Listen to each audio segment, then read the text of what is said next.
Everything begins with Seika, who defeats demons with ease while riding on a dragon. He understands that this ability comes from his tireless determination to reach the peak of power, something he is proud of because it allows him to protect those who cannot defend themselves. However, not everyone shares his principles, and one night he suffers a betrayal. The royal court plans to eliminate him. Even though he is recognized as the strongest exorcist in the world, he finds it repugnant that they involved his students in this trap. Now, surrounded by flames and seriously injured, he bids farewell to his closest disciple, promising that she will find a new destiny in another existence. There, he will fulfill his desire to become the supreme mage. Some time later, Seika is reborn as Seika, the third son of the Lamprogue family, who lives in a place where humans and demons coexist. There are rumors that he would be the result of a relationship between his father and another woman. At that moment, his father uses a spell to discover his type of magic. Although his siblings, they are surprised to notice that no circle glows, leaving the father discouraged because that means the absence of mana. But for Seika, this is not an obstacle, because what he lacks in magical energy he compensates with spiritual strength. The next day, he goes to the backyard and gathers several leaves, since he did not have paper. Then he recites a spell from his previous life, and the leaves begin to float, taking the form of crows and small rodents. He even keeps some of them. When his brother Glai appears to bother him, he tries to stop her, but he grabs him by the neck demanding more respect. Hearing this, Seika orders his crows to attack the brother, who falls to the ground crying. At that moment, Luft arrives, scaring away the birds and helping Glee recover. Missing some tranquility, he thinks that he did not want to be disturbed and feels satisfied for having managed to release his Shikigami ability. After some time, he turns 7 years old, although no one celebrates because he is considered the son of a lover and almost never receives attention inside the house. He dedicates his time to learning more about the world and producing paper on his own, realizing that the place has several similarities to ancient Europe from his other world. Upon finishing his work, he finds it strange not to find his coat, but the maid Jfa calls him, explaining that she found it among the bushes. He thanks her, just when his sister arrives angry for seeing her not fulfilling her tasks. However, upon seeing the brother, Glai begins to boast that soon he will study at one of the most renowned magic academies, the same one where 2 great court mages graduated. Even so, he warns that Seika would never enter there, and his father tells him to stop, reminding him that he needs to attend the magic lesson. Jiley agrees, and, before they leave, Seika asks his father if he can accompany the lesson. Blaz does not respond, only allows it in silence. Soon after, his siblings demonstrate the spells they have learned, and Glia releases his fire, suggesting that he try it. Seika accepts, because he does not desire arguments, and although he does not intend to reveal everything he knows, he conjures the earth element combined with phosphorus, producing flames and throwing a powerful fireball, surprising the siblings and the father, who comments that there once were mages capable of using magic, even without mana. Seika says he wishes to study magic, but the father responds that he could not attend the academy. However, he will have a tutor, like the other children, and will dedicate himself to studying, which Seika finds positive. In the following days, he absorbs as much knowledge as he can, whether about magic or about wind, participating in trips to the city with his siblings. He also learns history. Upon turning 11, Seika has advanced greatly and remembers that in his previous life he summoned various Ayakashi. Then he wonders if it would be possible to call them again from that spiritual plane where he sent them. He tries with the least dangerous one, and, after they resist the summoning, a dimensional opening appears before him, revealing a girl who recognizes him immediately and throws herself into his arms. He welcomes her, even though he explains that he is now called Seika and asks why she seems so different. The girl, Yuki, says she does not know. He imagines that it is due to the difference between the powers or the other world. He confesses that he was only testing, and she says she will not return to the dimensional plane. Then she takes the form of a small animal and hides beside him so no one will notice her. After some time, he realizes that his brother Glee is scolding JFA for having tripped on him and dirtied his clothes. He demands that she go to his room that night to teach her what he considers to be a maid's duty. but Seika interrupts him, informing him that he needs to deal with some matters with JFA. This irritates Glee, who hates being contradicted. He tries to attack Seika, but is easily restrained and leaves the place outraged. The maid thanks him countless times, but he asks her not to worry, and she asks him to accompany her for a few moments. Later, already outside, she finds a small cub that seems to be a monster and asks him to see if it is possible to help it. Seika says he will try, but asks her to look away, because that would make his concentration difficult. In reality, he only wants to prevent her from seeing his Shikigami. Upon reciting the enchantment, he heals the small creature, which gets up and walks away happily. This makes JFA radiant, and she congratulates him for mastering healing magic, stating that he is more skilled than many believe. He responds that she also has talent, because he has seen her chasing spirits. This impresses her deeply, and she asks if he can really observe them. Seika confirms, although she cannot see them. JFA comments that this is a subject her mother forbade her to mention. But he admits that he always saw elementals, spirits attracted by mana. They usually surround the objects he manipulates, but avoid getting too close, something he finds curious. He asks if she has ever heard them. JFA says that only once, when they were annoying her, and she shouted at them to stop, and they obeyed without explanation. This intrigues Seika, because in his previous life, a race of foxes managed to impose orders on the Hidadama spirits. He even studied with them trying to replicate the ability, although unsuccessfully. Then he sees there a good chance to try something new and asks JFA if she would like to learn magic. She says she does not have enough mana, and he, without her noticing, uses his Shikigami to summon the spirit of a lady with flaming eyes. JFA is impressed, comparing the creature to an elemental, and asks him to try to make her disappear. JFA accepts the challenge and speaks to the spirit gently, but after some attempts, the entity screams and disappears, leaving her surprised. Seika smiles, realizing her great potential, and promises that they will train together whenever an opportunity arises. In that way, they spend the following days between constant training and moments of relaxation. Even so, when her birthday arrives, Seika is not surprised by anything that happens, so that everything continues as usual. While he crosses the corridors of the house, his siblings approach, and she comments that they intend to help him practice, since, for being the son of a lover and not having magic, he would probably end up serving in the army. Luft tries to be kinder, suggesting that they could explain to him what they have learned about fencing. But a maid comes running to warn that a monster has appeared in the city. Although his father was facing the creature, it fled to the forest, and there was a possibility it could reach the mansion.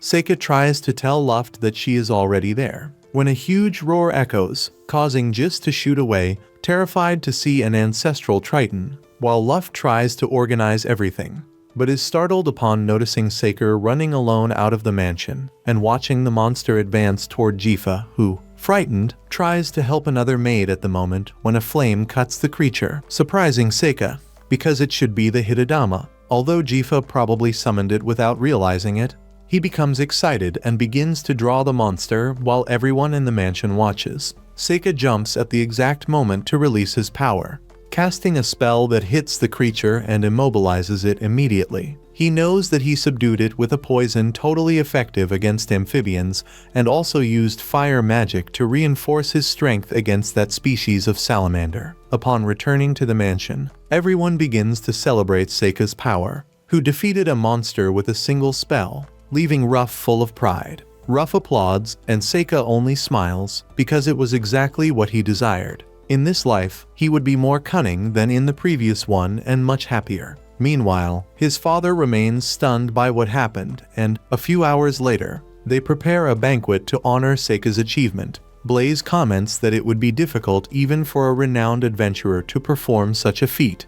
Although he does not know how Seika discovered the creature's weakness, Seika explains that he read about it in some books, and his father congratulates him. Feeling that he should reward him, Seika stands up and says that, in that case, he wants to go to the academy. His father is astonished at the idea of him studying magic, but upon recalling everything he had already seen him do in secret, he agrees without hesitation. This irritates Glee, but Seika makes one more request, that Jifa accompany him. Blaze states that she should use magic. Hearing this, he approaches the girl, hands her a wand, and asks her to demonstrate what she has learned. Jifa becomes excited at the chance to stay with Seika and summons a strong blast of fire, leaving everyone impressed. His father accepts that both may go, as long as they pass the exam using only their own methods. Ji complains, saying that in the family they never allowed two children to follow the magical lineage. Blast knows this because only Seika would go to the academy, and declares to Glee that, since he has not shown progress in recent years nor accomplished anything noteworthy, he will be sent to the military school. This enrages Glee even more, because he believes it is unfair to place the son of a lover and a slave above him. Thus, filled with anger, he challenges Seika to a duel in which the winner would earn the spot in the Magic Academy. And if Seika lost, he would have to leave the house, since there was no other option. Despite Gly's mother being against it, Blas understands that it is the best solution. Thus, the next day, at noon, they would have the duel, and he, as a father, would be the judge and announce the winner. A few hours later, Seika was in his room, finishing eating some cookies, when Luft appeared, apologizing for the delay, and giving him a birthday present. Seika thanks him, and his brother again apologizes for not having known how to value him throughout all those years. He was happy to see him going to the academy and wished that he would become a great mage. He also asked him not to be too harsh with Gly in the duel. Seika agreed and thanked his brother for everything. Shortly after, Seika was talking with Yuki when a chain of magic crossed the window, revealing his brother Gly outside. He goes out, and Gly states that he would not wait until the next day, so they should fight until one of them won. If he became unconscious or surrendered,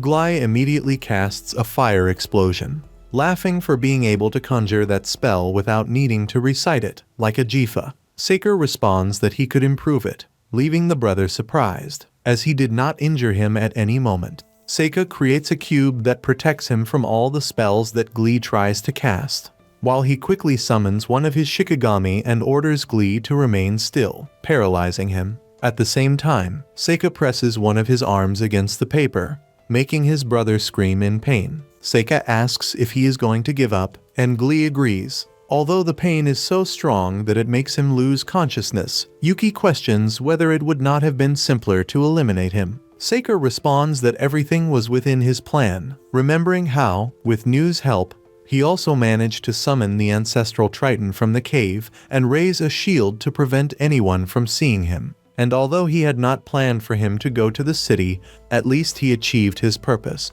Thus, he will not stand out as in his previous life, because he will be much smarter and pretend to be just another common face in the crowd. A few days later, Seika says goodbye to his brother, Ru, because he is leaving for the academy. Although a few days remain until they arrive, he continues studying with even more dedication for the admission exams. After a few days, Seika goes through difficulties, becoming dizzy many times, but at least they are about to reach the city of Donia. Meanwhile, Blas, in his office, imagines that he must arrive soon and cannot help but remember that night, 12 years ago. In the midst of a storm, a woman appeared bringing a baby, son of his brother Gilbert, who never had the profile of a noble, as he dedicated his life to being an independent adventurer. However, after entering demon territory, he lost track of the son. Although the boy was somewhat unusual because of the color of his hair and eyes, and even for being able to use magic since 1 year old,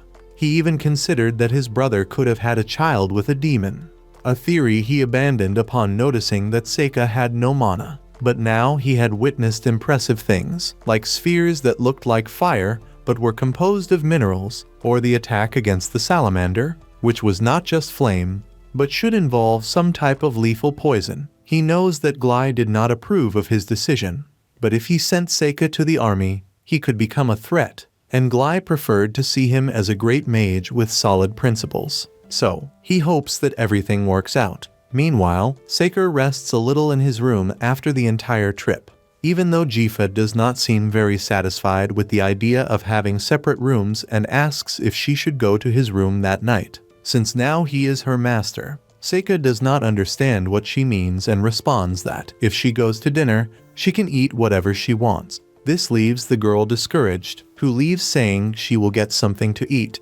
Yuki, on the other hand, understands and becomes irritated with Jifa's intentions, but also teases Seika, saying that he never understood women, since in his past life, that was something he never tried to learn. However, Seika prefers to focus on beginning his magic studies the next day. They arrive at the academy, and Sokka immediately notices an intense mana presence around. Although he ignores this feeling because he believes it is something common in such a specialized place, they head to the area designated for the exams, where he takes his position. Many students begin to murmur when they hear his last name, associated with one of the most traditional families. One of the girls questions Jifa, who also introduces herself, explaining she is his slave. The attendant instructs both of them to place their hands near the sphere responsible for measuring not only the amount of mana, but also affinity with the elements. Jifa tries first, revealing affinity with fire and wind, which guarantees her immediate approval. When it is Seika's turn, nothing happens, leaving the attendant intrigued. She asks if he uses light or dark magic, since the sphere would not react to those types. Seika replies that, in truth, he does not possess mana, which surprises the entire gathered group. Some students begin commenting that it is common for influential nobles to use their privileges to enter even without real abilities. At that moment, a girl named Onmyouji, identifying herself as a commoner, pushes her way through the crowd. As she approaches the examiner, she places her hand on the sphere, which shines with an intense white light, shocking the audience by revealing that she is compatible with all 4 elements. As she steps away, Seika thanks her for the gesture, but she simply remarks that she did not like the situation, since she wanted to finish everything quickly, and that someone without mana, like a disadvantaged noble, should not be there, walking away right afterward. Seika is surprised, since this confirms his suspicions. That girl was identical to his best student in his previous life, awakening an even greater interest in him. After some time, he and Jifa finish the written test, but he cannot push away his thoughts about Onmyouji and how powerful she must be. Some minutes later, they advance to the practical part of the exam, where a teacher explains that several targets resistant to different types of magic would be used, and each student should cast their strongest spells. After the explanation, the students begin using their abilities, hitting the targets without causing much surprise to the teacher, until it is Jifa's turn. The girl, slightly excited, receives Seika's wishes of good luck. She focuses on the target and casts a powerful fire beam, impressing everyone there. It was an intermediate level spell that required no incantation at all. Jifa apologizes when she realizes how much she damaged the target and proceeds to the next test. Using her wind affinity, she creates air spears that quickly destroy the next target, leaving the students even more amazed. Seika congratulates her, revealing that he did not know she was capable of conjuring something like that. Jifa is happy with the compliment and admits she trained a bit. Although she only masters 2 elements, Seika states that this is already impressive. Then it is his turn, as he positions himself. Some students comment, trying to imagine what someone without magic could do. Soon after, Seika summons his well-known blue fireballs, surprising everyone both because of the coloration and because the fire does not seem to disperse easily. On his next target, he uses earth magic, destroying it completely and transforming the granite into another type of material, something that leaves the teacher and the students perplexed. However, he does not intend to explain his methods and moves on. Using one of his shikigami, he releases a strong stream of water that, upon hitting the target, freezes and turns into ice crystals, causing even more astonishment among everyone. He declares that he does not master any other element, information that surprises JFA. However, Seika simply believes that he has not yet gained full control over the others. His companion laughs at the reaction he provokes in those present. Later, a teacher approaches the person in charge of the tests and asks what had happened. He reports that many unexpected situations occurred, including the case of the student without mana and his maid, which catches Professor Karen's attention. He also mentions that the most impressive student was the one who managed to destroy all the targets with his magical power. Karen begins to suspect that she might be the heroine mentioned in the legends, the one destined to be born in the human world when the Demon King is about to return. The next day, Seika talks to Jifa about the results, Although she seems a bit tense, he finds his name on the list in 3rd place, while Jifa, excited, announces that she placed 2nd, completely surprising him. He also smiles upon discovering that 1st place was earned by Mew, understanding that he finally found the person he was looking for. A few hours later, both are officially accepted into the academy, and that afternoon Seika is already walking with his companion toward the reception ceremony. On the way, he notices something strange, and Jifa comments that there are dark elementals nearby. They follow the trail to a rune on the ground that confuses them, leading him to decide not to interfere. Even so, he leaves some Shikigami observing everything. Shortly afterward, they enter a room and see Onmyouji about to give the gratitude speech for having achieved 1st place. The girl motivates the others, explaining what goals they should pursue. But Seika notices that the spell seen earlier has just been activated. A second after that, the doors burst open, revealing 3 lesser demons. Several children attempt to cast their spells, but none of them have any effect. Seika imagines that someone might get hurt and tries to use his magic, but cannot because Onmyouji advances with her sword, protecting a girl while using magic and technique at the same time. She orders those who have courage to fight. Seika, however, notices something different about those demons. Using his Shikigami, he discovers the summoner's location and goes directly to him. The demon is surprised to see him there and does not understand his attitude. Seika comments that he was bored and wanted to have a little fun. This irritates the demon, who summons 3 minions to attack him. Although Seika easily eliminates 2 and seals the 3rd, the demon is impressed and states he will fight personally. He becomes excited and attempts to use his Shikigami again,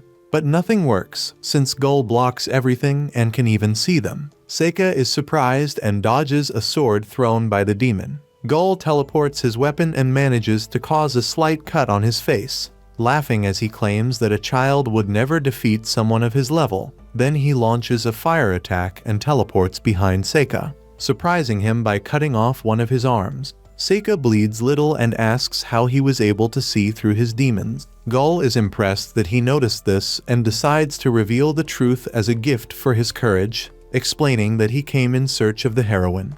Seika asks whether that would not just be a myth, but Gull denies it, stating that the legend is true and that he finally found the heroine, the girl with red hair and extraordinary powers. Seika immediately understands that he is referring to Onmyouji, and the demon thanks him for confirming the name. Soon after, he pierces Seika's body with 2 swords and decapitates him, thanking him for removing the obstacle that prevented him from fully focusing on the heroine. But he hears Seika's voice again, who comments that once his teacher recited a poem, although he could not understand it very well, since he had to eliminate everyone. As to her, he was nothing more than a monster. The demon, confused, does not understand how Seika can remain alive and throws a dagger toward him.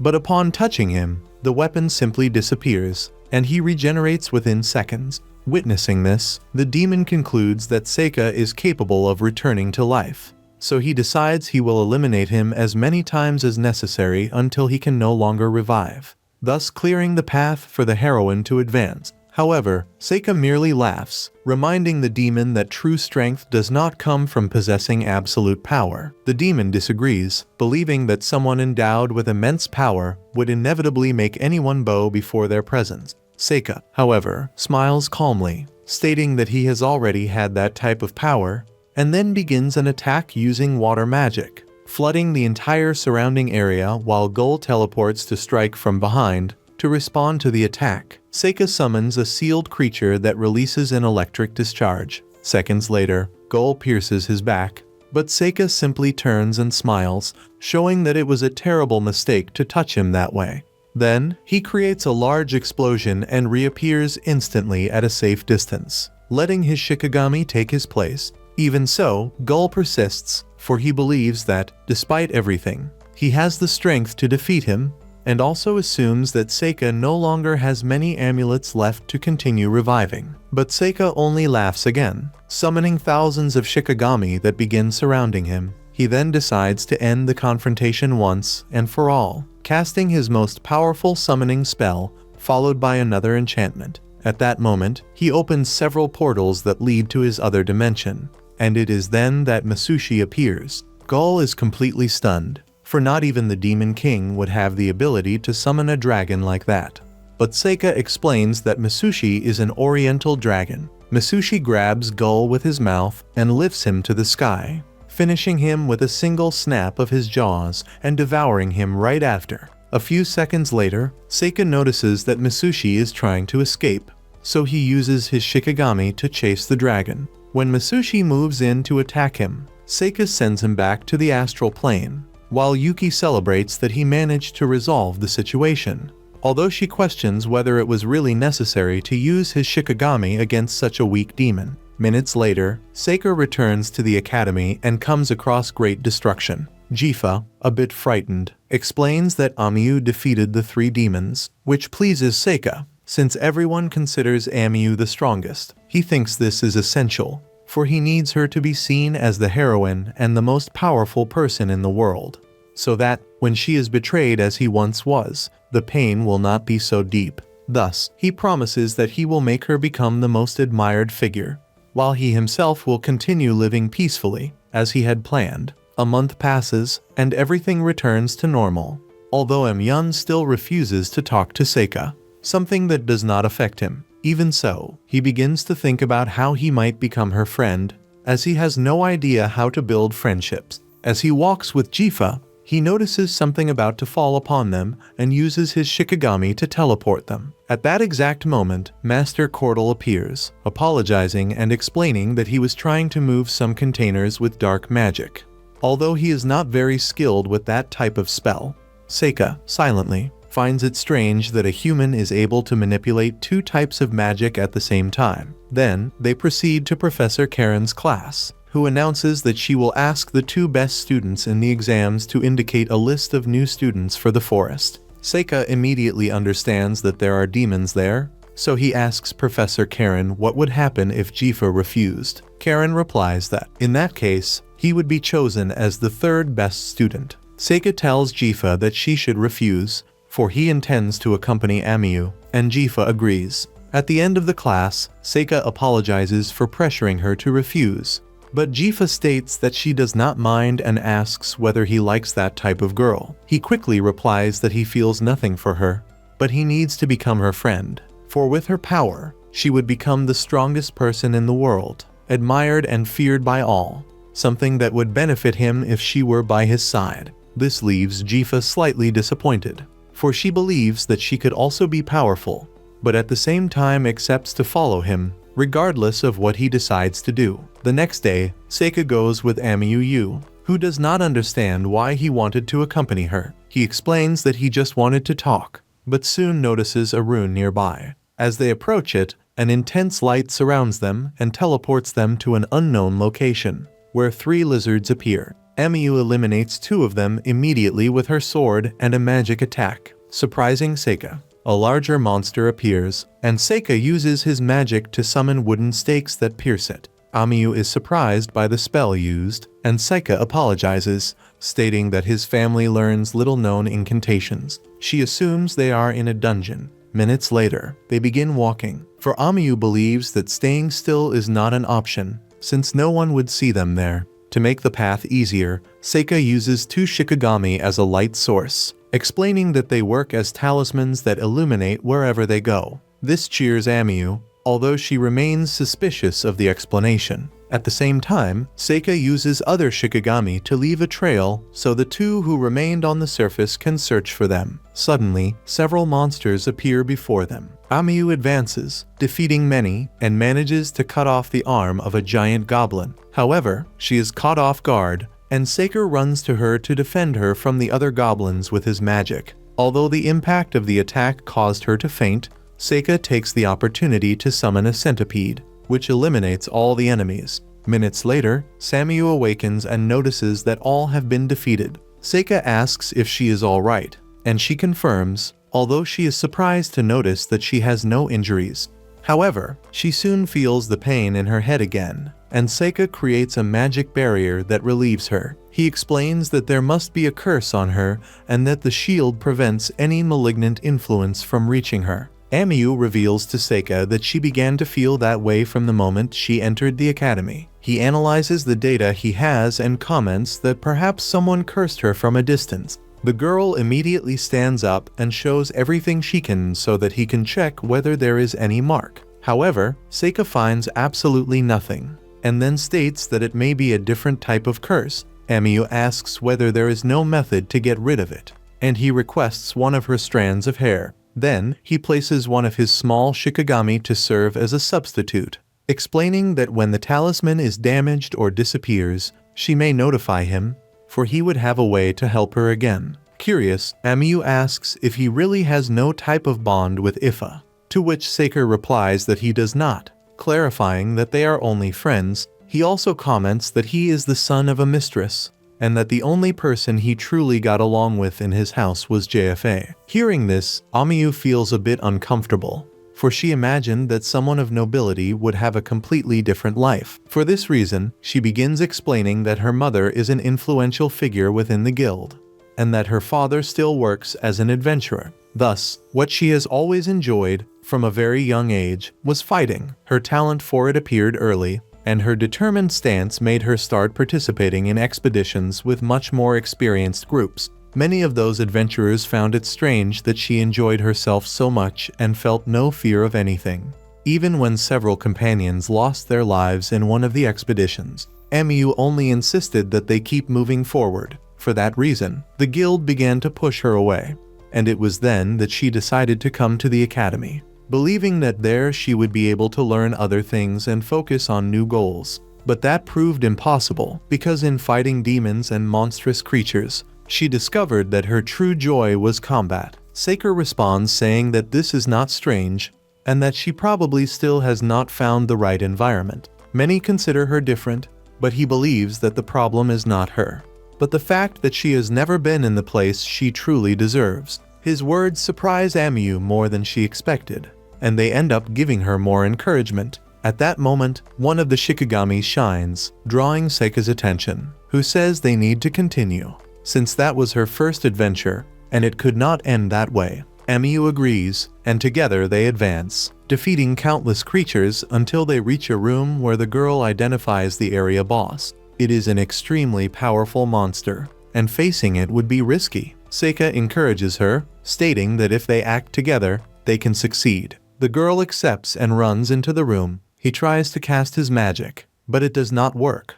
and he must dodge the acid that the enormous serpent spits. By doing this, he already understands what he must do. Taking advantage of the distraction created by Onmyouji, he summons several metal spears that pierce the monster's body. Onmyouji then uses her fire magic, causing the spears to glow and explode. Right afterward, she finishes the creature with her sword. The triumph makes Onmyouji very happy. While Yuki mentally asks Seika if he knew from the start how to get out of there, he confirms, but explains that he wanted Onmyouji to gain confidence. Then, he collects the rewards left by the dungeon, a sword and a ring. Minutes later, they manage to leave and report to the teachers everything that had happened, although none of them knew there was a dungeon beneath the sanctuary. Hours later, Seika goes after the one responsible for Onmyouji's curse and finds Cordal. He asks why the professor did that. Cordal wants to know how he found out, but Seika only says that it would be a long story and asks him to show his true nature. However, Cordal claims to be only a human allied with demons,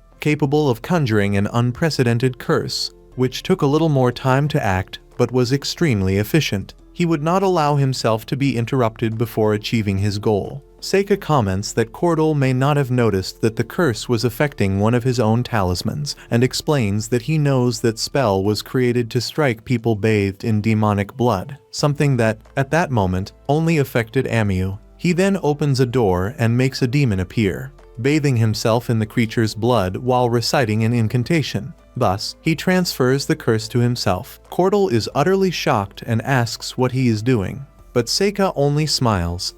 Soon after, he begins chanting a prayer that conjures magic capable of expelling the curse and returning it to the one who cast it. The professor tries to react, terrified, but is struck at that exact moment. Before dying, he asks who he is. Seika replies that what Cordal did was impressive, but unfortunately for him, He faced someone who understands the workings of curses deeply and could never be defeated. Yuki then asks how he discovered everything. He explains that his shikagamis showed that the teacher had pollen from a flower that only bloomed near the ruins where the curse had been activated, revealing him as the culprit. After a year, Seika celebrates with Onmyouji her good performance and is surprised that no other incident had occurred since that day. Even with shikagamis scattered everywhere, everything remains in order until the deputy director calls him, informing him that he must appear the next day in the director's office and must bring Ifa, which leaves him confused. The next day, he arrives at the director's room, who receives him cordially. He notices that she is not arrogant as he imagined and concludes that perhaps she resembles that man. Seika asks if she is speaking of his father,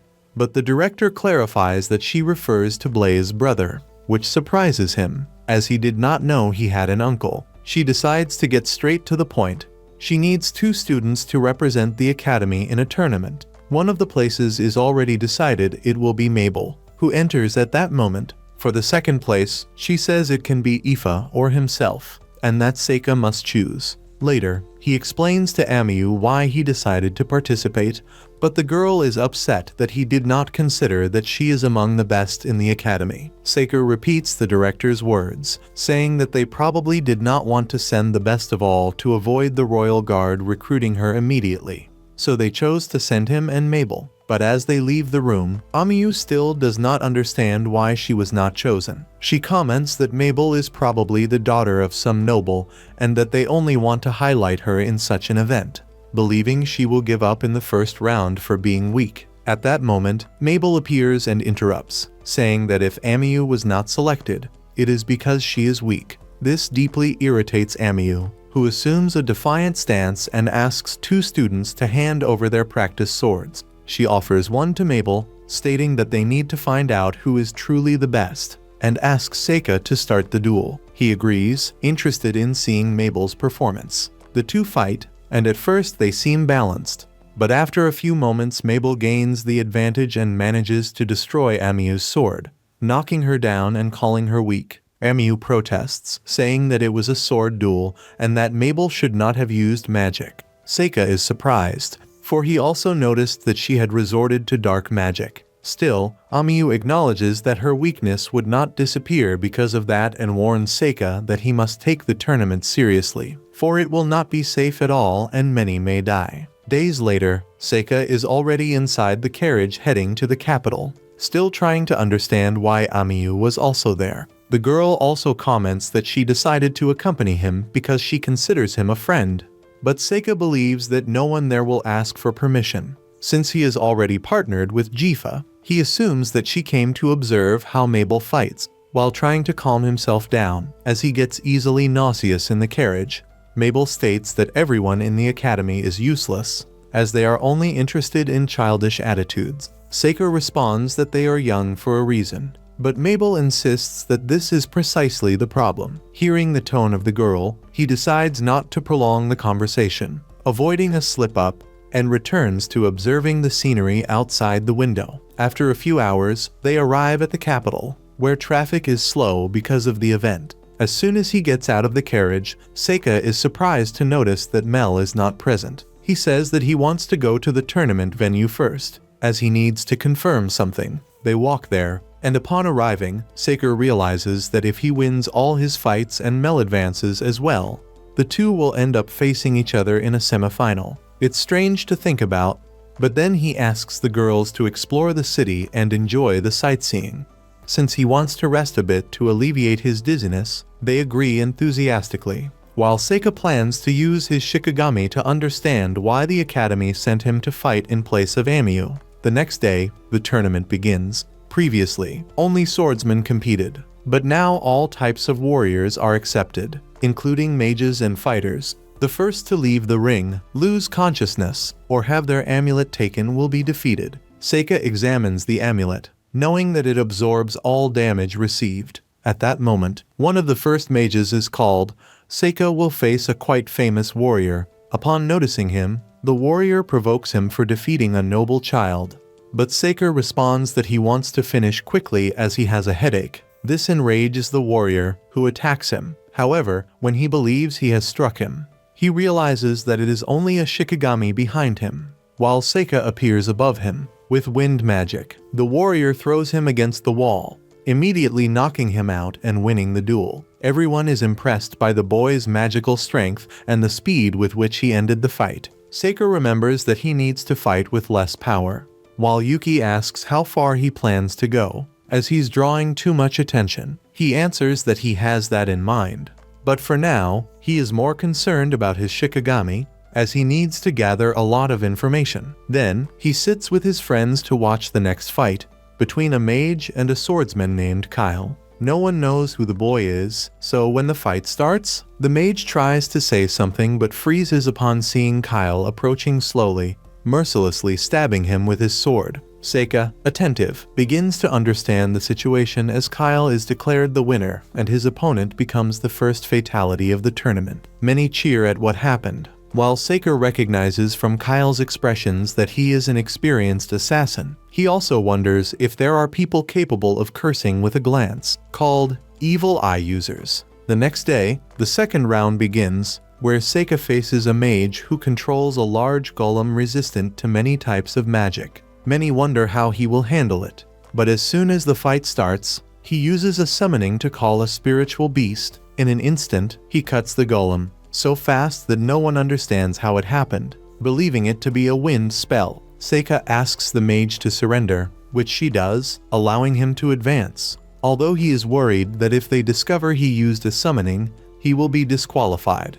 Shortly after, he joins the girls, where Jifa shows concern about what may happen to him, but he reassures her that everything is fine, and he will not do anything risky. He knows he is telling the truth. As for him, the tournament seems like just a pastime. Yu then asks for attention, as it is Mabel's turn to face an experienced earth mage. As soon as the fight begins, the mage shoots several stone blasts, but Mabel easily destroys them with her swords. The mage tries to cast higher level magic. Seika realizes that he needs to observe carefully because medium-level spells won't work against Mabel, who moves quickly. The mage raises a stone wall, but Mabel destroys it with daggers and continues breaking other barriers effortlessly. Seika is impressed, wondering if she is using gravitational magic on her daggers to make them heavier than the walls. It is not clear whether she strengthens the daggers before or after throwing them, but in any case, it shows she is putting in a lot of effort and must have trained this for a long time. The mage tries to use superior magic again, but fails, ending the spell when Mabel hits him with her sword at his neck. He surrenders, leading the audience to cheer. The announcer then calls Mabel the red-haired heroine. This surprises Seika, but Onmyouji explains that it is probably because she has the same name as the second heroine and uses the same sword. This makes Seika understand many things at that moment. At dawn the next day, he uses one of his Shikigami to prevent a carrier pigeon from completing its journey, while questioning the man who sent it if he was a spy. The man feigns ignorance and tries to attack him, but Seika immobilizes him with magic and states that he already knew the truth because he overheard him talking to his informant. The man, surprised, asks who he is, as he doesn't seem to be Blaze's son. Seika is shocked to recognize him, though this is not uncommon, and confirms that he is indeed a demon spy. The man mocks him, saying that he would never reveal any information. Then, Seika, already understanding the situation, summons Satori, a Yakashi capable of reading minds. Satori begins to investigate the man's thoughts. He asks who sent him, and Satori replies that it was Ball, even though she says more than she should. She interferes with the spy's mind. Seika also confirms, through questions, that demons infiltrated the nobility and sent him to find the heroine Mabel. Surprising everyone, Satori asks why he believes the girl is the heroine. The spy reflects, and Satori repeats that it's because of the year she was born, although some information about the spy and the assassin sent to the academy is incorrect. Based on the strength and combat abilities shown, there is no longer any doubt that she is the heroine they were looking for. Seika thanks Satori for the help and allows her to devour the man, which she does without hesitation. Unaware, she begins to read Seika's mind, and he, annoyed, orders her to stop or she will lose her life. sending her back to her dimension. Moments later, Seika tries to analyze the message sent by the spy, but cannot decipher the code. Nevertheless, he does not need any further instructions, as he already fully understands the situation. He tells Yuki that the Academy actually sent Mel to the tournament with the intention of dissipating the rumors involving Onmyouji. This way, they could turn Mabel into a false heroine and divert any suspicion from Onmyouji, since, a year ago, he eliminated the demon and the master, who were the only ones who knew Onmyouji's identity. The demons don't know who she really is, and now believe she is Mabel. Therefore, he would not interfere, as if the girl is protecting Onmyouji, she is doing something that ultimately benefits Seika himself. Additionally, he would soon discover the reason why he was also sent. That same day, he observes a mage who won the first 2 rounds using all magical elements, surprising the audience. Now, the mage advances through the 3rd round without fighting, as his opponent forfeited, just like what happened with Kyle. He comments to Seika that he hopes to face him in the final. Shortly after, Seika fights a mage specialized in necromancy, defeating him once again without facing any resistance, with no difficulties. Mabel also manages to win and calls him, as they will face each other in the semifinals, and she insists that he give up. He replies that he does not intend to withdraw, since he wants to compete. But the girl warns him that if they fight, she knows he is very strong, so he must not hold back, and she does not want him to get hurt. However, Seika says that, due to the many forfeits in the tournament, that is impossible. At that moment, the announcer explains that since Kyle and Riina did not fight in their own matches, the first semifinal would begin immediately, which excites Seika quite a bit. He goes to watch alongside his friends, and as soon as the confrontation begins, the mage Riina immediately uses a light spell to block Kyle's evil eye curse, who remains expressionless and advances. Irritated, Riina begins launching attacks of various elements, but nothing has any effect on Kyle, who even eliminates several golems with his magic. Seika confirms that he is using gravitational magic, just like Mabel, leaving Riina frustrated for not being able to react. He tries to strike him with his sword, but Kyle remains motionless, while Riina uses his own magic to try to stop him. The scene strongly resembles Seika himself, as the two are similar in their curses. At that moment, the judges end the confrontation and declare Kyle the winner before he finishes Riina's. At night, Seika talks with Yuki, who asks whether he would lose the fight. He confirms that yes, because he does not intend to win. Yuki asks him to sleep beside her and returns to her human form. He is surprised, but then one of his cheek gamis warns him of danger. He quickly dodges a dagger thrown by Mabel from above, while she pushes him out of the building, making him fall into the street. While trying to protect himself, Seika attempts to use his magic, but Mabel is faster, and when he tries to repeat the technique used in his first duel in the Marvel tournament, he manages only to move a few meters. Then, a man appears, drawn by the noise, and Mabel throws another dagger in his direction, but misses. When Seika turns around, he realizes that she is already gone.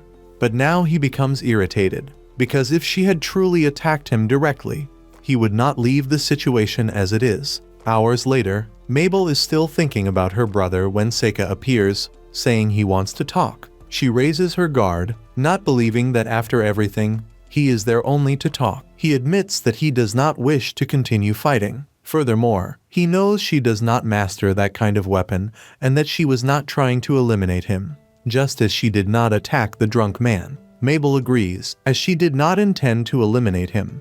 She only wanted to prevent him from competing in the semifinals, ensuring her own victory. Although difficult, she even imagined that even if she gravely injured him, he would regenerate. This makes Seika laugh and ask what the real reason is for her wanting so badly to reach the final. She admits that she wants to obtain more attention. Mel is shocked that he knows, but admits that this is not everything, for her intention is to be eliminated in the final against Kyle. Thus, the demons would come to believe that the heroine did not represent any danger. But Seika says that there is something beyond that and asks for sincerity, promising to help her. Mel is impressed by how much he understands and reveals that she was a mercenary, just like Kyle, for the Merchants Guild trains children to become warriors. However, the main objective of the tournament is to verify whether Kyle has become the perfect warrior. something they pursue by performing surgeries and implanting devices that remove emotions such as doubt or shame,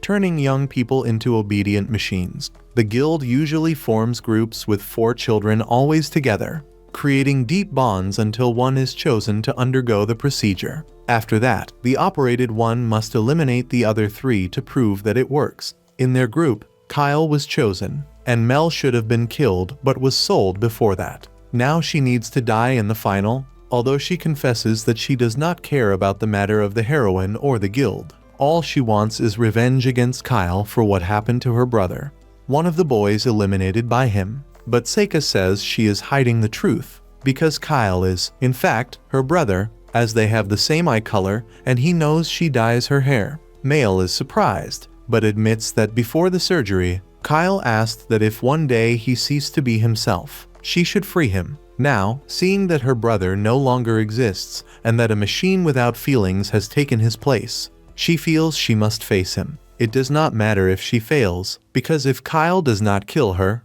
the guild will. So she must try. Seika stands up, saying that he will defeat Kyle in the final, but Male states that he cannot and warns him that she will fight with all her strength against him. He only smiles, as he should, because he wants to prove he is superior, leaving Mabel confused while Yuki comments that he can never stop helping. Hours later, the fight begins, and Seika is surprised to see Mabel's weapon. She declares that she will not hold back and advances with the axe. He dodges using his cheek gummies. With one of them, he increases the weight of the weapon 1 time. Then, he uses vines, but since they have no effect, he summons more powerful mercury vines, successfully immobilizing the girl. Approaching, he takes the weapon, which he can lift thanks to its reduced weight, and points it at her neck, securing victory by the judges and advancing to the final. He reassures the girl, saying that he will take care of her. The next day, the final begins, and Seika tells Kai that he is sorry it is not Mabel, but Kai responds only that he will be able to eliminate her afterward and fulfill his goal. He tries to argue that she is his sister, and that he should at least apologize after the fight, but Kale merely states that he has a goal and advances. Seika, at that moment, summons a dense fog to prevent anyone from seeing what is happening and uses various types of magic. But none of them are capable of stopping Kyle, not even Mercury Vine magic, as the boy can easily destroy them. Seika states that he should not have let his emotions disappear. Soon after, Justo summons Uzoni, a colossal creature that, with a single blow, throws Kyle to the ground. Seika thanks the Shini for maintaining control after the attack. Then, he approaches Kyle, explaining that it is emotions that allow each person to shine in the right way. Yuki asks if he really intends to spare him, something Seika confirms exactly when Kale begins to feel the effect of a curse. Quickly, Seika raises the barrier, managing to contain the impact, but it was already too late, as Kyle had suffered serious damage, having only enough strength left to ask that they deliver a message to his sister. Moments later, he dies, awakening Seika's fury. He believes that no one would be capable of surpassing him in the domain of curses. In his former world, he was the most powerful of all, and, if he wished, could bring anyone back as long as the body remained intact. After stating this, he tries to unleash all his energy, but Yuki interrupts him, reminding him that this would attract many eyes, something he had promised to avoid. She also comments that there is no reason to expend so much effort on a boy who owed him nothing. Hearing those words, Seika understands and decides to stop the spell. Minutes later, when the fog disappears, he announces that he has turned Kyle into ashes, and thus everyone declares him the winner. Even if the Emperor was not there for supremacy,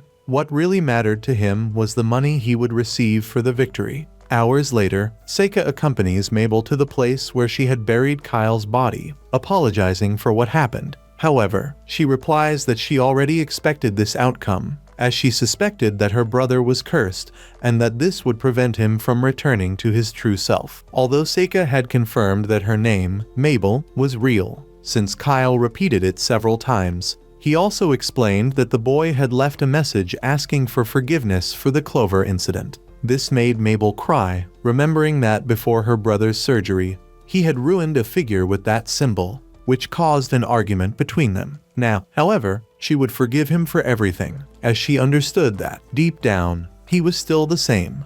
The director admits that this was her plan and that it had worked as expected, since the guild wanted to use them as pieces in its game, and now had taken its best mercenary as revenge. She would not allow that girl, who had arrived suffering, to face more pain. Therefore, she prepared the entire strategy with Seika as her decisive card. He asks if she did not think he could lose, but the director replies that she has lived long enough to recognize who has strength and who does not, and therefore never doubted. Curious, he asks how old she is, but the director only smiles. After all, after 300 years, she stopped counting. Days later, Seika, alongside JFA and Iju, helps Mabel with her studies, while the girl lets her hair return to its original color. Months later, the children gather knowing that the holidays are near and talk about each person's plans. Seika comments that he was called to investigate a dragon in Asteria at his father's request, but since his father was busy,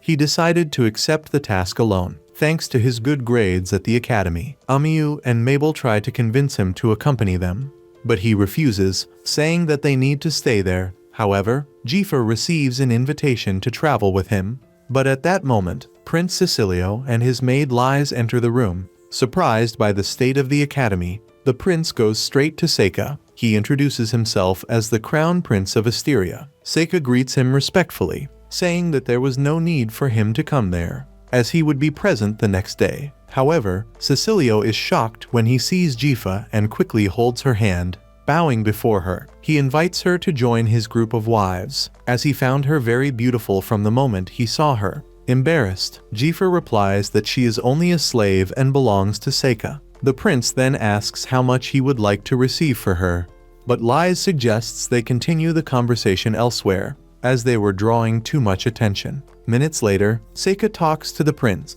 When asking how the problem with the dragon began, Cecilio explains that the creature has lived in that territory for a long time and coexists with the people without conflict. He reports that once the dragon even drove away an enemy army, but since last year, it has begun to attack orchards and herds, and everyone fears it may worsen. Seika asks how the stories about the dragon arose, and the prince admits that it is not known for sure. There are some legends, the most accepted being the one saying that a queen of Assyria laid the egg. However, none of this is proven, and he would like Seika to discover the creature's true origin. Seika accepts the mission, and then they say goodbye. Upon leaving, he is surrounded by the girls, who want to know everything that was discussed. And what if he sold Jifa? However, Seika refuses. Even so, if Jifa wanted a better life with the prince, he would not oppose it, as he only wished the best for her. The next day, they begin the journey. Although Seika gets dizzy quickly and tries to talk to Jifa, she confesses that the prince called her to the castle to talk about the dragon. Still, she does not believe that he truly wants to make her one of his wives, something Seika considers possible, making her blush. After 9 days, they reach the ancient capital of the kingdom, where they observe the territory, pleasant and harmonious. The prince comments that everything has been working slowly lately because of the dragon. At that moment, a roar echoes and a huge dragon flies over the area. Seika is impressed by its size, and Cecilio explains that this is why they call it the Great Dragon. Although it flies very close, to the point of knocking Jifa to the ground, a summoned beast charges at the dragon, forcing it to retreat and flee. The creature then stares at Jifa and charges at her. Seika tries to restrain it with crystals, but the beast's heat melts them quickly. Then he prepares his Shikigami to defeat it. At that moment, someone chains the creature, preventing it from attacking again,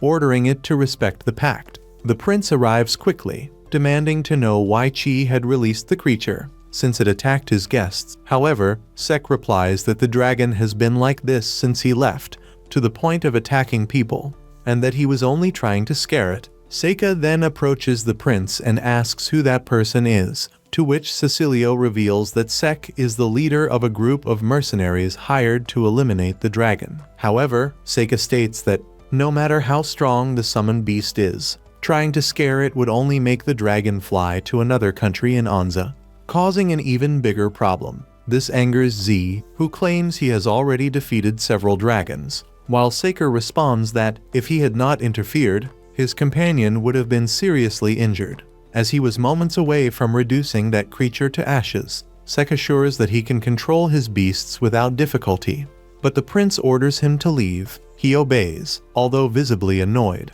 Seika warns the prince that his strategy is not the best, as it will only bring consequences. Furthermore, the dragon is a symbol of the empire, and acting without the queen's approval would be impossible. The prince, however, tells him not to get involved in these matters, as it is his decision as ruler of that territory. Faced with this, Seika decides not to insist and goes to talk to Jifa, asking why she did not use magic. He explains that she put herself at risk and needs to be able to protect herself when he is not around. Cecilio defends her, stating that it is normal for someone to be frightened before a beast of that size. But Seika insists that this is a matter between master and apprentice. Jifa possesses magic, and if fear prevents her from using it, she must flee or ask for help. Remaining still is dangerous and useless. A few minutes later, they enter the carriage. Although Seika knows he was harsh with Jifa, he considers it necessary. In his previous life, he learned that fear is useless, as he lost a student when facing the dragon he had to seal. He does not want Jifa to go through something similar. The next morning, Seika and Jifa gather history books and discover that this type of behavior from the dragon is not unprecedented. Since it is several centuries old, although its exact origin is unknown, it is known that 150 years ago, a female dragon appeared in the region, causing the guardian dragon to isolate itself in the mountain for 50 years. During this period, the dragons attacked herds until they realized that there were hatchlings and that they needed to be fed. Over time, the creatures left the mountain and, 50 years later, the female dragon died of natural causes, making everything return to normal. Faced with this, Seika decides to go to the mountain. JFA becomes worried, stating that it is dangerous, but he answers that he does not intend to fight, and if he is discovered, he will simply flee. Furthermore, he needs to investigate what is happening, but must do so alone, since it is safer to keep the others away. That night, Plota was studying when Jifa knocked on the door. Frightened because a maid sent by the prince had said that he was calling her, Seika comments that she did not need to go, but, noticing her fear, invites her inside and offers her his bed to sleep in, which she thanks him for deeply. Once settled, Seika asks if she is truly interested in becoming one of the prince's wives. Jifa immediately denies it and asks if her presence bothers him, promising to improve. He explains that belonging to royalty is something valuable, and that, if she wished to follow that path, he would not stop her. Although he admitted he did not like the idea, however, he only wanted the best for her and knew their paths could separate someday. The next morning, Seika wakes up and notices that Jifa is not there, which does not surprise him. He goes to speak with the prince and confronts him about the invitation. Cecilio apologizes and asks if he would hand over his beloved in exchange for something. Seika reminds him that he would not sell her. If Jifa wished to leave, it would be by her own choice. Then he informs him that the prince will go to the Dragon Guard, which excites Cecilio, since he would have a few days to convince Jifa. Meanwhile, Seika, using one of his summoned monsters, quickly climbs the mountain until reaching the dragon's nest, which awakens furious and attacks immediately. He raises a shield and then switches places with another summoned creature, which manages to knock the dragon to the ground and, with a red chain, restrain it. After that, he goes to the nest, where Yuki is surprised to see an egg, not understanding how that was possible. Seika explains that there is a simple reason. The dragon had changed sex, something common in certain species that possess this ability, and some of them do not even need a male to reproduce. After the female dragon's death, the dragon did this to be able to have another egg. Seika picks up the egg and begins to place it in a better position so that the hatchling can be born well. While Liz takes Jifa to a sort of academy where they show all the women who could become the prince's wives and concubines, but there is no guarantee that he will choose only the ones he likes the most. In that place, they learn everything about nobility and can also achieve a good position, living better. Our Seika becomes surprised to see that the female dragon finally relaxed and allowed him to take care of the egg. With a little magic, he manages to incubate it well. When he tries to move away, the female dragon does not allow it, pulling him close. and he wonders how long it will take before he can leave. Meanwhile, Jifa arrives at the place where the prince is meeting with his aides. They evaluate her and state a value, which the prince accepts, but she does not understand what is happening. So Cecilio explains that he will pay for her freedom. Jifa answers that she cannot accept that without her master, but the prince says that he knows he would agree, and, if he did not agree, he would simply issue a royal order to gather all the slaves in the city, making her his property. He explains that he does this because Lis told him how dangerous Seika is, even though he does not understand everything, making it easier if Jifa agrees to stay by his side. Jifa refuses, saying that she does not want that kind of freedom and prefers to stay by Seika's side. The aides recommend that the prince force her, since sooner or later she would realize her mistake. The prince gives the order and guards hold her. Jifa tries to use magic to free herself,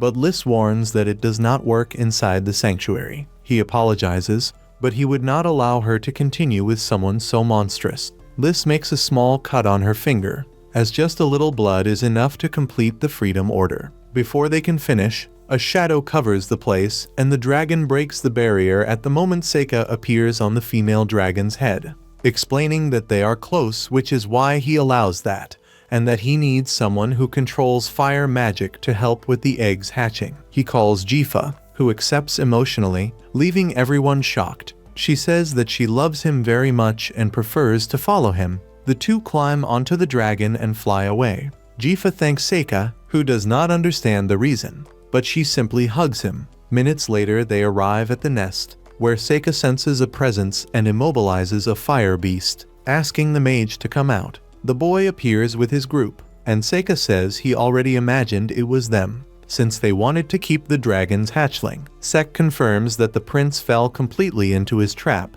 and that he would now eliminate Seika. He summons his magical beast, but a column of water throws it far away. Jifa declares that she will not allow them to harm Seika. Angry, the rival orders everyone to attack and commands his beast to rise, but Seika summons white flames that extinguish everything in their path, completely destroying the beast. Frightened, Sek and the others try to escape, but are captured by Seika. The female dragon rises with a threatening look while he congratulates Jifa for her use of magic and says that he is proud to have chosen her. Hours later, Seika explains everything to the prince, who orders the mercenaries to be arrested. Alone, he thanks Seika, but says that he needs a great feat to claim the throne, and the only way would be to kill the dragon. He asks Seika to do it, even poisoning the nest if necessary. Offended, Seika refuses, and the prince orders him to be imprisoned for manipulating the dragon's behavior. He also tells Jifa that she is already free and can go with them. Angry, Seika strikes the prince's hand and says he is tired of his whims, that he is immature and only wants to take someone who does not belong to him. He would never allow Jifa to be with someone like him. Lis asks for calm and asks Jifa what she wants. She replies that she would never be with the prince, even if she were free, because she wants to stay with Seika. Lis closes the matter, thanks Seika for everything, and asks him to forget what the prince said, giving him a moment alone with Jifa. Lis tells the girl that it is obvious she loves Seika, and that she will not insist anymore, reminding her of the legend of the Elf Queen, capable of finding goodness even in the Demon King. Before leaving, she gives Jifa one of her elements, which allows her to control light elementals and use healing, wishing her the best. Elsewhere, some demons defeat monsters along the way. The captain, Zor, criticizes the human who guided them for having deceived them, but he thought an ancestral cyclops would be enough. Zor kills him with a strike and orders his companions to keep the body as a reward. He then tells himself that he must fulfill his mission, eliminate the heroine. Seika senses something strange at a distance, but pretends to his friends that everything is fine. Days later, near the holidays, he invites them to visit his house. Since his father wants to see the Chinese sword that uses all types of magic and also meet the daughter of the noble clan, the two accept, even if a little surprised. Yuki asks if he is sure, since she could end up staying there if he did not want to return. He says he knows, but he cannot stay, as it would draw too much attention. And these are matters of nobility. Days later, Seika arrives at his house, where he is greeted by his brother Ruff and his father. He introduces the girls. Jifa greets them, Ruff responds, and then Onmyouji appears, shouting with joy at seeing him arrive. Glee finally draws his sword to duel, trying to overcome the humiliation of the past. Before he faces Seika, Onmyouji offers to fight in his place, and Seika accepts. Since she is more skilled, Glee agrees and asks Seika to be the judge, reminding him that magic is prohibited. During the duel, Onmyouji falls for Glee's trick, who throws the sword at her while pretending to use magic. Despite Onmyouji's complaint, Glee claims that he did not use magic, only tricked her, and wins. Excited, Glee wants to test his brother's skills. But before that, Fiona appears, shocking everyone, since she is the holy princess. Later, Yuki asks about her, and Seika explains that the princess has royal and sacred blood. Fiona asks everyone to enjoy the next few days and keep each other company. During dinner, the princess talks with Seika, who reveals that he has already mounted a dragon. His family is impressed. His mother asks him to write more frequently, surprising him, since she had always ignored him. Later, he comments to Yuki that Fiona resembles his ex-wife. Onmyouji arrives bored and asks about his plans after the academy. He promises to accompany her as an adventurer, leaving the girl excited. The next day, Seika goes out with Fiona and Onmyouji. The princess is excited seeing the market and holds his hand so she does not get lost, making Sam and Glee jealous. They explore several places until they reach a construction site, where a rope breaks and wood falls. Glee and Yu use magic to protect them, and the princess scolds Seika for not reacting. To cheer her up, he buys accessories and puts them in her hair, and also summons a mirror, which makes her very happy. The next day, he talks with Glee, who reveals that Fiona, despite her gentle image, is extremely political and is seen as a possible candidate for the throne because of her blood and the ability to foresee the future inherited from her mother, the Oracle Priestess. Glee believes she sought Hayu because he is the heroine of the prophecy and warns his brother to stay away from her so as not to interfere with his plans. From then on, Seika begins to avoid the princess. Onmyouji finds him hiding and suggests that they talk with Fiona, who is alone on the terrace playing chess. When he offers company in the game, she accepts. He uses only pawns and the king, yet still manages to win, surprising the princess. Princess Fiona proposes a bet before the chess match. The loser must obey any request of the winner, even thinking the bet is impossible to fulfill. Seika accepts. During the game, they talk, and he realizes that Fiona sees the people as a force capable of overthrowing the kingdom, something unexpected for someone with political ambitions. He comments that it is impossible to defeat her because of her ability to see the future. And Fiona realizes that Glee told her secret. She admits that she does not intend to hide it and explains that, although she sees the future, it changes too much. So she wants to be free and follow her own path. Seika gives up the match, and Fiona states that she is not cheating. He says that the best way to gain trust is to reveal a fear and a desire. The princess recounts that, when she was a child, she was afraid of stews because she thought flour near the fire would turn into bread. Then, she says that her desire is to save a child near a great void, something he imagines to be Saikyou. But Fiona does not confirm so as not to alter the future. He promises to help as much as he can, and she is satisfied, remembering that she won the bet. Meanwhile, Zor and his demons continue to grow stronger, preparing for the great battle. After a few days, everyone says goodbye to Raph, and Fiona apologizes for the troubles. When the group departs, Seika begins to feel dizzy, which surprises Glee. He then asks his brother what he would do if they were attacked. The answer is that Glee would lead the troops to keep the princess alive, even if an attack were unlikely. At that moment, an explosion occurs. They are under attack. Seika uses magic to stop arrows and spells, while Glee eliminates a bandit and orders the soldiers to protect Fiona. The princess asks Seika to capture the enemies alive, and he conjures vines to immobilize everyone. Afterwards, he explains to the girls what happened. Fiona thanks him personally and reveals that she will take the bandits to the city, knowing that it will be politically useful. She explains that the criminals were expecting a second attack, but this reinforcement will never come, as all the others have been eliminated. Days later, they arrive in the city and say their farewells. The princess says she enjoyed spending time with people her age and assures Seika that she will always be by his side, leaving him confused. That same night, Zor and his demons advance at high speed toward their objective, eliminating the heroine. Zor encourages the group, reminding them of the mission's importance. The next day, the director asks Seika to lead the New Year ceremony. He accepts, telling Yuki that he wants to act like a normal person and no longer avoid attention. He also states that he will eliminate any enemy threatening the city and asks Yuki to prepare, as they will have a lot of work. Meanwhile, Zor and his demons arrive on the outskirts of the city. The plan is simple: cause chaos, lure the students to the center, and kill the heroine.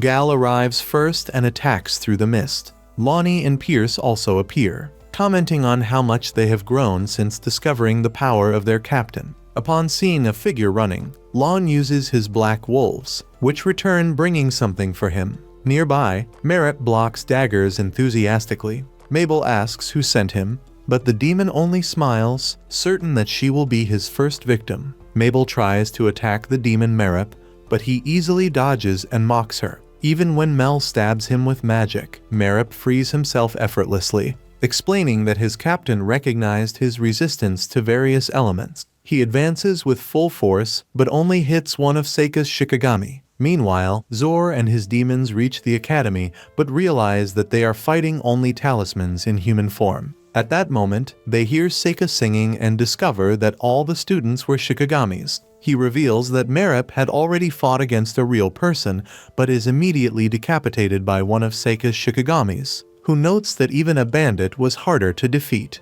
Pierce tries to use his evil eye, but Seika summons a white snake whose internal third eye instantly paralyzes the opponent's heart. Lonnie tries to react by summoning a beast, which is destroyed instantly. Then the snake devours another demon. Zor realizes that they cannot defeat him. He orders Gal to flee to warn the other demons that this boy is, in fact, the Demon King, and that he is on the human's side. Seika then conjures a devastating lava spell, eliminating almost everyone, except Gal, who manages to escape wounded. Outside the city, Gal feels the curse activate and collapses dead after a cut appears on his chest. Simultaneously, Seika pierces the cursed talisman, and Yuki comments that his power is frightening, as he no longer even needs catalysts. Mabel arrives searching for Amio, the assassin she faced. Seika admits that he has already eliminated him and asks her to keep it a secret. Days later, at the academy, Amio prepares to give a speech when Imperial soldiers enter,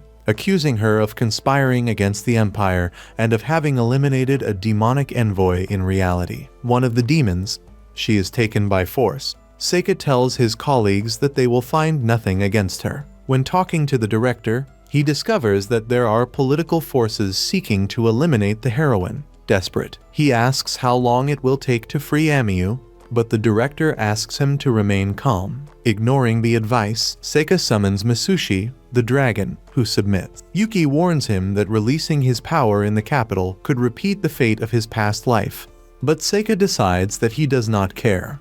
This time he will face all who stand in his way. He flies to the capital, invades the castle using his Shikigamis, and detects where Amio is imprisoned. Guards find him and sound the alarm. He responds with a magnetic storm, toppling towers, defeating archers, and advancing to the cell sector. When blocked by soldiers, he incinerates them with white flames and summons Kamitachi, who annihilates everyone in his path. Thus, he advances without hesitation to rescue Amio. Seika and his allies quickly defeat a group of enemies and proceed to Amio's cell. She is surprised to see him but hesitates to escape, believing she will soon be freed. Then he reveals that she is the heroine Amio, a legendary figure who is reborn periodically, just like the Demon King, and that the Empire fears her power and wishes to eliminate her. When they prepare to leave, they are attacked by Glee, but Fiona appears and stops the confrontation. She explains that she came to provide answers and reveals that the Empire does not want Amio to cause a new war against the demons, since humans and demons have lived in peace for a long time.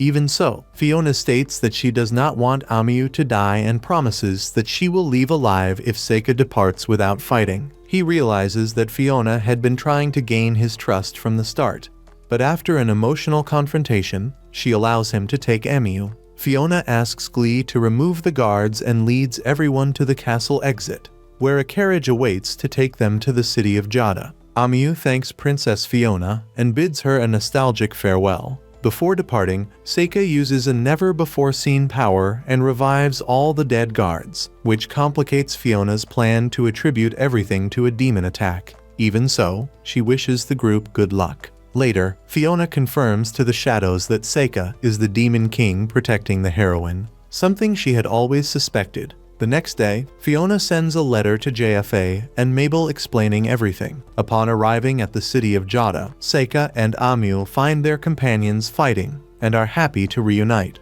confident that they will be able to become great adventurers.